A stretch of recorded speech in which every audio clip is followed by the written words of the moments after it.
I didn't know they were creating basketball night in America. But here we are, has landed herself a new, very high-profile position. And I've been wondering when this was going to happen. I knew at some point, somewhere, with some miscellaneous media outlet, Caitlin Clark would get a gig. And now we know where that gig's going to be, when that gig's going to be, and who that gig's going to be. It wasn't announced with grand fanfare. There was no sweeping promotional campaign, no carefully leaked rumor mill spinning for weeks. In many ways, it just arrived. The news that Caitlin Clark, the rookie who redefined the ceiling for women's basketball attention in a single, seismic season, was stepping into a new arena. Not a court, but a studio. The studio of Basketball Night in America on NBC. For those watching the trajectory of this athlete, this phenomenon, the question was never if such a move would come. It was always when, where, and how, with a profile that transcends the traditional sports page, a crossover appeal that draws in casual viewers by the millions, and a cultural footprint that extends far beyond the three-point line. A major media gig was an inevitability. But the details, the specifics of this deal, they tell a far more consequential story than a simple side hustle for an active player. This isn't a summer league guest spot. It's not a quiet, digital-only series tucked away on an app. Know how much? There's no CBA right now. And this, of course, would run through, let's see, what? At least May, in theory. I don't know. We don't have any dates that stretch that far yet. This is a primetime seat on a major network's flagship basketball studio show, positioned squarely in the heart of the NBA season. Her first assignment, February 1st, ahead of Lakers versus Knicks in the Cathedral of Madison Square Garden. A second, March 9th, for Thunder versus Knicks. These are not random dates on the calendar. These are appointments. Marquee matchups on basketball's biggest regular season stages, chosen deliberately. NBC isn't slotting her in as a novelty act. They are positioning her as a draw, a gravitational force meant to hold viewers through an entire studio broadcast, not just pop in for a 3-minute feature. And yet, to view this solely through the lens of television of a talented player trying her hand at analysis is to miss the profound, layered context in which this move lands. It lands. Before then, again, I've told you guys, I've got the over-under on February 15th. I just have a feeling. That's just my gut feeling that when push comes to shove. In a moment of profound uncertainty and looming confrontation for the very league that made her a household name. The backdrop here is the silent, ticking clock of the WNBA's collective bargaining agreement. The current CBA is set to expire in October of 2025. Already, there is public, albeit cautious, talk of a potential work stoppage for the 2026 season. The players are unified in their push for higher salaries that reflect the league's surging visibility, for better travel conditions, for expanded rosters, for a true and equitable share of the revenue growth they are driving. The owners, inevitably, will point to spreadsheets and sustainability, to the economics of a league still finding its financial footing. In this environment of collective breath-holding, most players stare at a horizon of uncertainty. Their incomes, their platforms, their professional lives are intrinsically, exclusively tied to the WNBA calendar and the smooth functioning of its business. A lockout or strike doesn't just pause games, it suspends livelihoods and silences voices. Caitlin Clark, with this single move, has just stepped partially outside of that frame. She has secured a national platform that will keep her visible, relevant, and compensated deep into the spring of 2026. Regardless of what happens in a boardroom, regardless of whether the we want to sign the deal. But that long wait doesn't mean Caitlin Clark has been away from the game. In fact, she notably suited up for USA Basketball Training Camp in December, has expressed her dedication for participating in all-team USA events with FIBA World Cup looming in September and qualifiers taking place in March. So she has and will get the needed reps. before finally taking the floor again with the fever. In the meantime, she will be keeping busy. WNBA season tips off on time. Between this NBC gig, her obligations with USA Basketball for the FIBA World Cup qualifiers in March, and the tournament itself in September, and her portfolio of endorsements, she is constructing a parallel professional runway. Her brand is no longer solely hitched to the fortunes of the WNBA schedule. This is the real, unspoken shift. It is leverage, pure and simple, and it is momentum.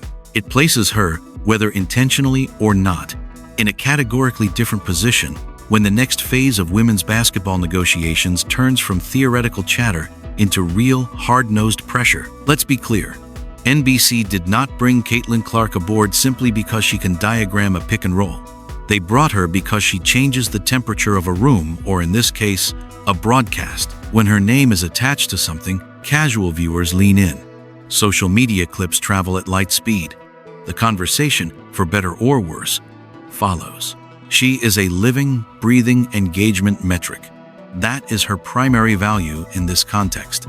Look at NBC's playbook when they commit to a sport. Sunday Night Football is their crown jewel, the most valuable real estate in television. And Football Night in America, the studio show that precedes it, isn't just filler. It's the narrative machine it builds, the anticipation, frames the storylines, and most importantly, it keeps people glued to the channel long before the opening kickoff.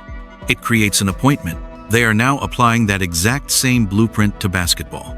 Basketball Night in America is designed to be that same kind of weekly destination. And Clark isn't walking onto a set built to feature her as a special guest. She is walking into a panel designed to validate her. Despite his limited role, simply having Jordan as part of the coverage created buzz. NBC is surely hoping Caitlin Clark's involvement will do the same. Of course, Caitlin Clark is expected to offer unique insights in assuming the analyst role for the first time, and her basketball IQ cannot be questioned. So the transition will be a seamless one for the Indiana Fever's star point guard. NBC will also have WNBA coverage for the upcoming 2026 season, so Caitlin Clark will surely appear as a peer. Consider the company she will keep. The anchor is Maria Taylor, a commanding presence who helms Football Night in America as well. Flanking her will be names etched into NBA history: Carmelo Anthony, Vince Carter, Tracy McGrady, Reggie Miller. This is not a padded roster of talking heads. This is a deliberate assembly of credibility, a room of champions, all-stars, and Hall of Famers. Placing Clark in the middle of that room is a statement. It says, "We believe she belongs here. We believe she can hold this space." NBC is also playing a long, strategic game. They have locked in the NBA's broadcast rights, beginning with the 2025-26 season. A massive re-entry into the top tier of basketball coverage. They are also already a part of the WNBA's broadcast ecosystem. In Clark, they are not merely buying an analyst for a few nights. They are investing in a connective tissue, a single personality who can, organically, pull curious NBA viewers toward WNBA coverage, and, conversely, pull dedicated WNBA fans into the network's NBA programming. She becomes a two-way bridge without the awkwardness of a forced cross-promotion. This hire isn't only about her basketball IQ, though her understanding of the game is not in question. It is about attention. It is about instant credibility with two distinct yet overlapping audiences. And it is about NBC positioning itself so that when the basketball season hits its peak, the most resonant bridge between the men's and women's games is sitting at a desk wearing their logo. One subtle detail reveals exactly how NBC intends to frame her. Sam Flood, the network's executive producer, didn't call her one of the most captivating players in women's basketball. He described her as one of the most captivating players and dynamic scorers in basketball. Period. That word choice is not accidental. It is a deliberate positioning strategy. It signals an intention to treat her as a mainstream basketball voice, full stop, not a niche expert brought in to comment on her side of the sport. The network's bet is straightforward. Clark doesn't just play at an elite level. She possesses the rare ability to translate what she sees on the floor into something a television audience can immediately understand and appreciate. That skill, the ability to explain the why before the replay even confirms the what, is what separates a personality from a true broadcasting asset. But the timing of all this wraps the situation in layers of complication.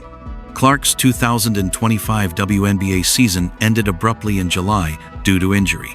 The next full WNBA season, assuming no labor disruption, isn't expected to begin until May of 2026. That's a gap of roughly 10 months where she will not be on a WNBA court. And yet, during here, this is the official from NBC Sports, the press release. And it basically does say the same thing. However, Caitlin Clark is going to join the studio team of Maria Taylor. She also hosts Football Night in America with Chris Sims and Mike Florio, Rodney Harrison, Tony Dungy, and Jason Garrett. Carmelo Anthony, Vince Carter, and Tracy McGrady for pre-game commentary. That prolonged absence from her team, she will be a constant presence on national television. She will be attached to major NBA events. She will be earning through endorsements and high-visibility commitments like USA Basketball and now NBC. Her star will not dim. It will be refracted through a different prism. That stark contrast is not going to be lost on anyone involved in the impending CBA fight. It will hang over the negotiation like a fact too obvious to state, yet too charged to ignore. The players' union will argue, correctly, that the league's dramatic surge in tickets, merchandise, media rights value, and national interest justifies a new economic model for all players. The owners, in response, will inevitably point to the data of concentration. They will argue that this surge is not a uniformly rising tide. It is driven disproportionately by a small constellation of stars, and Clark is the supernova at the center. Her presence alone transformed the Indiana Fever from a league afterthought into appointment viewing. Road arenas sold out when she came to town. Ratings shattered records. Her jersey became a top seller overnight. NBC is effectively building a programming strategy around this very reality of concentrated stardom. And whether it makes people comfortable or not, that reality is going to fundamentally shape how the league negotiates its future. The classic sports labor dilemma is emerging. How does a league balance collective solidarity with the undeniable, market-driven value of its individual megastars? This brings us to the delicate, unspoken calculus within the WNBA Players Association. The union's most potent weapon in any labor fight is unity. A locked-in, unified player pool creates immense leverage. A fractured group creates an opportunity for ownership to wait, to divide, and to conquer. Clark's situation, through no fault of her own, introduces a structural difference. She has just publicly demonstrated that she has significant, lucrative alternatives that do not require the WNBA season to proceed on schedule. Media money is real and substantial. USA Basketball provides both prestige and income.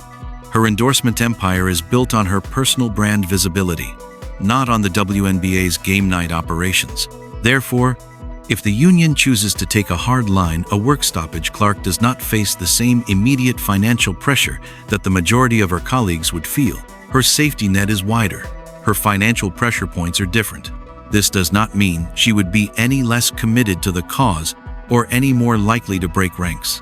Caitlin Clark has shown nothing but support for her fellow players and the league's growth. But in the high-stakes, emotionally charged theater of a labor negotiation, perception matters as much as reality. Her different set of incentives will be scrutinized, interpreted, and potentially weaponized by outsiders. It changes the emotional math of a potential holdout.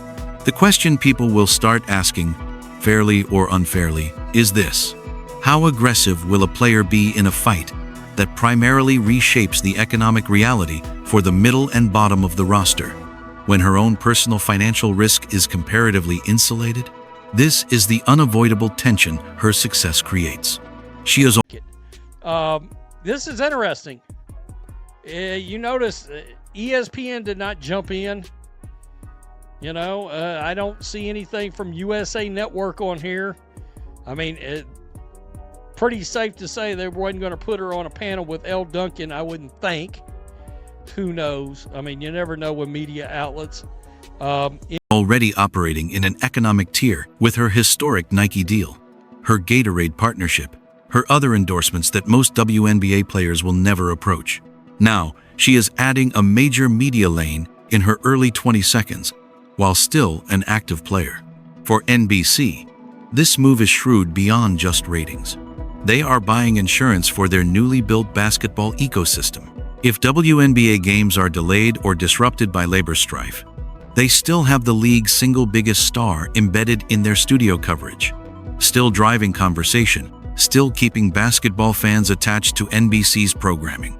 And if the NBA season rolls on uninterrupted, she becomes that weekly connective thread, helping the network weave a single, continuous basketball narrative across both leagues.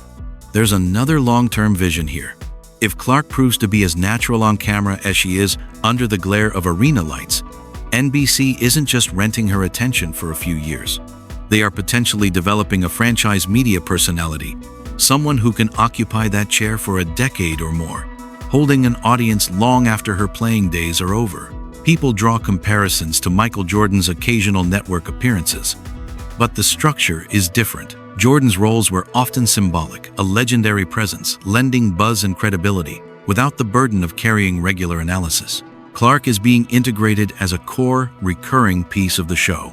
Specific dates, specific games, a real panel with real expectations.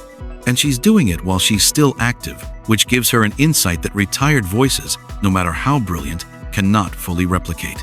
She is analyzing from inside the modern player's experience, not from memory. Now, let's examine what this actually asks of Caitlin Clark. The pressure is immense. She will be breaking down the games of NBA superstars players at the absolute apex of the global sport while she is still constructing her own professional resume. It's a tightrope walk. Studio analysis is a brutal business. It's rarely judged on effort or good intentions. It's judged on moments, on sharp, concise, insightful reads that make the viewer nod in understanding. If she delivers those, if she offers observations that are both perceptive and clearly communicated, it will powerfully reinforce the argument that elite women's players see the game with the same depth, complexity, and clarity as anyone else at the highest level. If, however, she comes across as tentative, overly safe, or reliant on surface-level cliches, critics will pounce. They will use any perceived misstep as fuel for tired, unfair stereotypes about women in sports media. There is no neutral lane for her here, at least not at the beginning. Every sentence will be clipped, weighed, and analyzed. The standard will not be good for a first-timer. The standard, fair or not, will be, does she belong on that stage with Carmelo, Vince, and Tracy? Then there's the intriguing subplot of network politics. This move wasn't made by ESPN, the longtime broadcasting home and undeniable engine of the WNBA's mainstream growth. It wasn't made by TNT, with its beloved Inside the NBA culture. It was made by NBC, the challenger brand re-entering the NBA arena with aggressive ambitions. This tells us something. Either ESPN did not push aggressively enough to secure her services for their own vast platform, or Clark and her team saw a greater, more strategic upside in aligning with NBC. Both possibilities are revealing. ESPN is the institution. It's the worldwide leader, where analysts often go to receive the industry stamp of legitimacy, to be plugged into the central nervous system of sports media. NBC, in this specific basketball context, is the ambitious newcomer. They are building their identity from the ground up for the 2025-26 season. This creates a different kind of opportunity for Clark.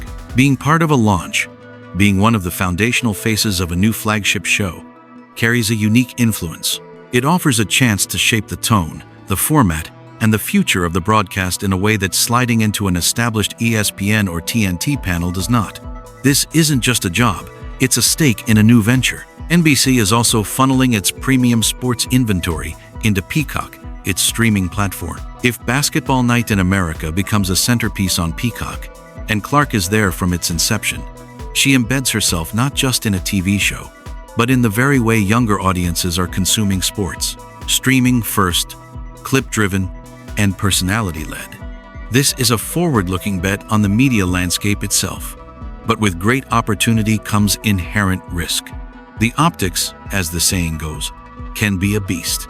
If the WNBA season is delayed by a labor dispute, and Clark is on television every week discussing the NBA, a certain segment of observers will interpret that in the harshest possible light. The narrative could emerge. She's building her brand alongside the men's game, while her own league fights for its future. They will say she should be using every media appearance to advocate solely for the WNBA and the union. This criticism may lack nuance, but it is predictable. In a labor fight, fans and pundits often keep a simplistic scorecard of who looks all in. The reality, of course, is more textured. Clark, maintaining a high-profile national presence, keeps women's basketball in the national conversation during a period when it might otherwise fade from view. Visibility is not activism, but it is a form of currency. If handled thoughtfully, her platform can keep the spotlight warm for the WNBA, reminding the casual sports fan that the league and its stars exist, even amidst uncertainty. The ideal scenario for everyone is a virtuous cycle. Her media exposure fuels interest in her as a player.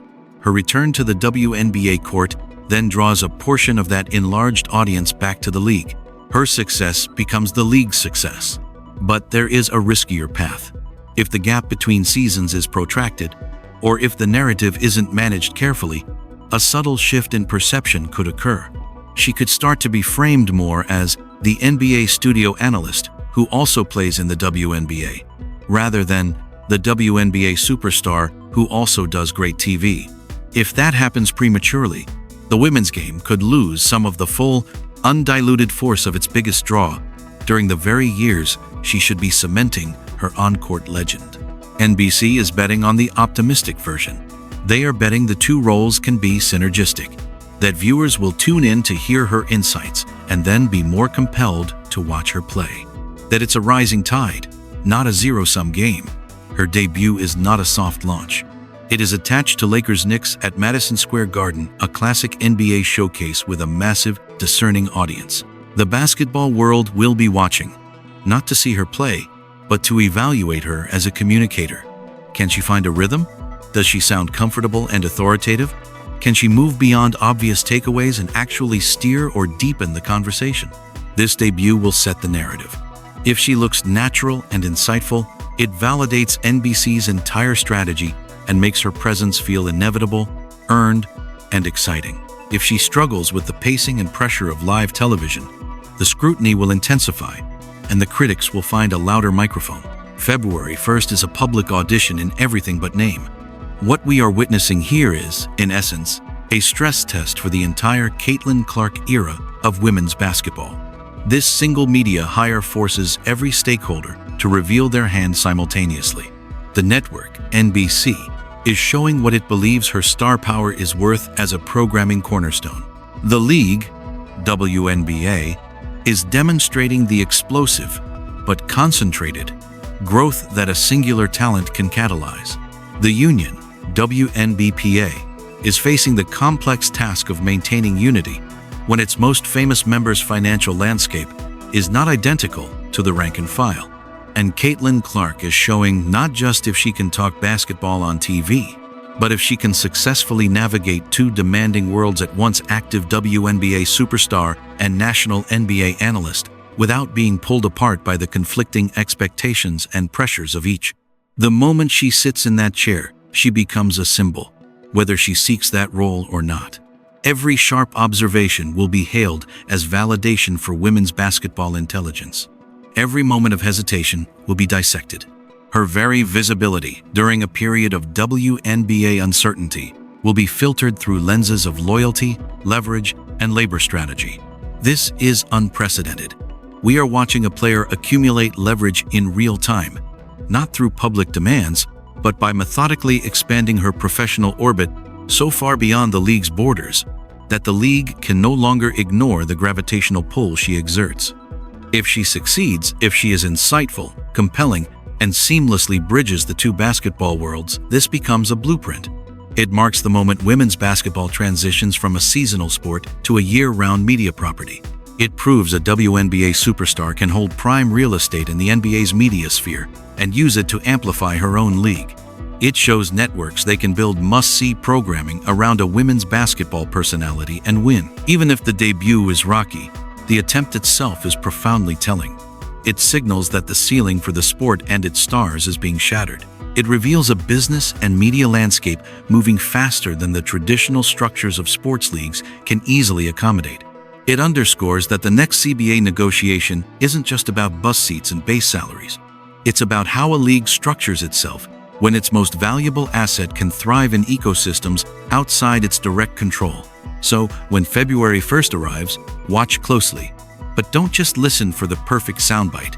Watch the tone. Watch how the panel interacts with her. Watch if NBC allows her to be her sharp, specific, basketball-obsessed self, or if they smooth her into safer, more generic television language. Watch the reaction on social media. From columnists, from the league, from other players. That reaction will be as revealing as any analysis she offers. This is more than a new job for an athlete. It is the opening scene of the next great power shift in women's professional sports. The stakes are high, the players are in position, and the entire basketball world is watching to see how the story will be written.